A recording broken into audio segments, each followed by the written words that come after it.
Hello, I'm Anthony David Hobbs, and this is my review of Red Dwarf 2, Better Than Life. Yeah, so we're on episode 2 now. And the story begins with Rimmer, and he's got a hologram of a chef's hat. He's cooked something for the others to eat. Well, he can't touch anything. So instead he gets the scutters, the robots, to cook it for him. It's dumplings, or it's supposed to be dumplings. And Lissa is very ill afterwards and has medicine, yeah. So, in the previous episode, Rimmer isn't very good at learning the language Esperanto, even though he's been practicing for months. So no matter how much he practices, he's still bad at something. And he's very bad at cooking, yes. I think because he doesn't have the patience to get good at something quickly, yeah. So, no, to get good at something, you need a lot of patience and loads of practice, yeah. Then after that, Holly, the ship's computer, the disembodied head, says, "Guess what? Go on, have a guess." "I knew you wouldn't get it. The post has arrived." "The post has arrived," says Lister. "We're 3 million years in deep space and it's finally arrived." That's a very long postal service. Yes, 3 million years. "Yeah," says Holly, "that's about average for second class." So there's loads and loads of letters. Well, because it's a crew of 169. Is it 169 people or 169,000? Well, a lot, basically. A lot of people. So they open all these different letters. There's a Friday the 13th horror film. And in the future, they've made over 1,000 sequels. So yes, that's a lot. That's a joke about how there's some franchises have too many sequels. They find a video game, but it's instead of shaped like a triangle or a circle, it's not shaped like a disc. It's shaped like a triangle because we're set in the future. So the technology is slightly different. Yeah. And then so we come back to the computer game later, but before that, Rimmer has received 2 letters, yeah, and one of them is from the Outland Revenue, so tax people, yeah. And at first he thinks it's Lister's, then realises it's his, and I owe £80,000, and he goes, "Oh no, I'm doomed," and Lister's like, "Well, so what? Who cares? They'll never get you." "What? Because we're 3 million years in deep space and the human race is extinct? That means nothing to these people. They're going to go, oh no, I'm going to be worrying about that all day. Oh no." Then there's another letter. He asks Lister to read it.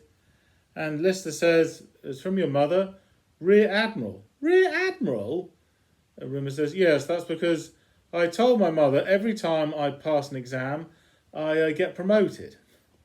So by now I should be the emperor of the entire universe." Yeah. Anyway, read the letter. It says, "Dear Rimmer, we regret to inform you that your father is Dad." Well, obviously he's Dad. That's another name for him. Dead. My father is dead. Oh, yeah, this writing's terrible. It's awful writing, yeah. Does it say anything else? Just that he passed away peacefully in his Jeep.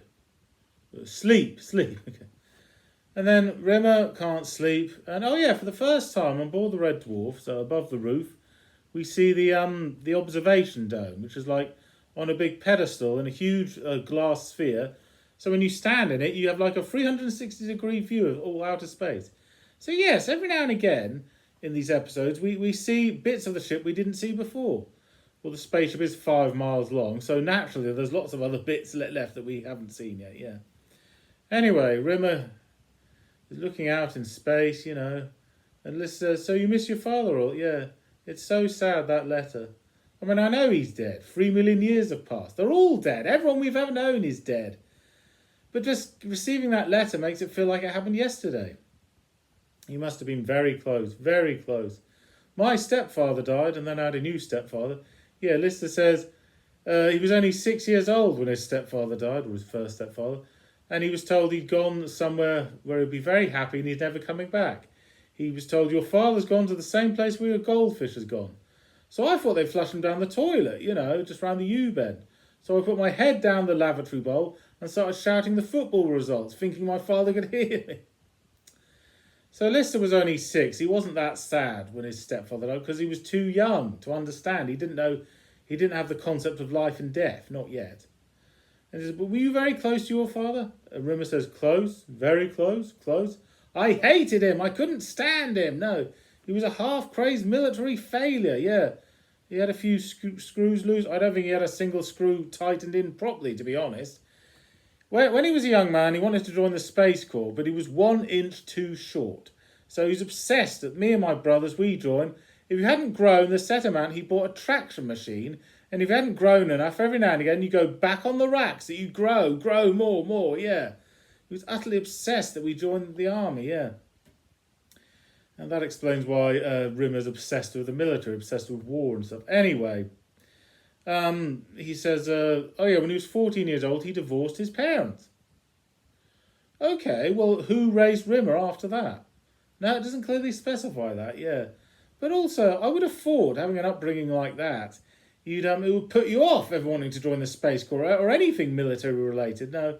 So why do it? And he says, because I just wanted my father just once to say, well done. For what? Well, for something, for anything. I wanted him to be proud of me, and now it's too late. Yeah. Anyway, after that, Lister finds the computer game that's called Better Than Life. And, Rimmer is lost in his thoughts, sitting alone in the sleeping quarters, and he's watching, or half watching, the TV show Groovy Channel 27, which is presented by a hologram. And yes, we do have references to Channel 27 in the previous series, yeah. Anyway, Rimmer is feeling down in the dumps, and then he hears on the news about this game, Better Than Life. Yeah. And how there's been riots in the street because they were sold out of them so quickly. The Better Than Life computer program, it can channel your brainwaves and make all your deepest fantasies come true. He thinks, wow, that sounds great. So he goes in, and even though he's a hologram, yes, Holly can key him in, yeah. Oh, yeah, and the Scutters, they received some letters as well, the John Wayne fan club. So everyone's received letters one way or another, yeah. Anyway, they're in virtual reality, and I think at one point Holly joins them. Well, because he's a computer, he's on like a little portable telly with wheels, yeah, moving about, yeah. Anyway, in this virtual reality place, it looks just like real life, yeah. Now, in the late 80s, they did have virtual reality, but really crude, primitive computer pixels. So logically, the writers thought, well, in the future, computer graphics should be state-of-the-art, look just like the real thing, yeah.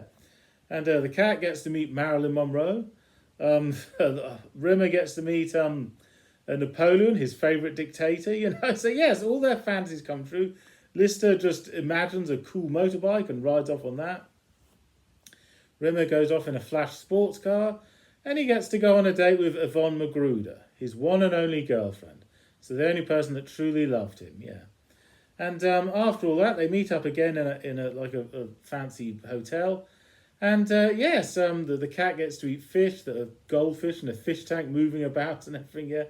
Lister has a huge lager cocktail thing, yeah. So yes, all their fantasies come true.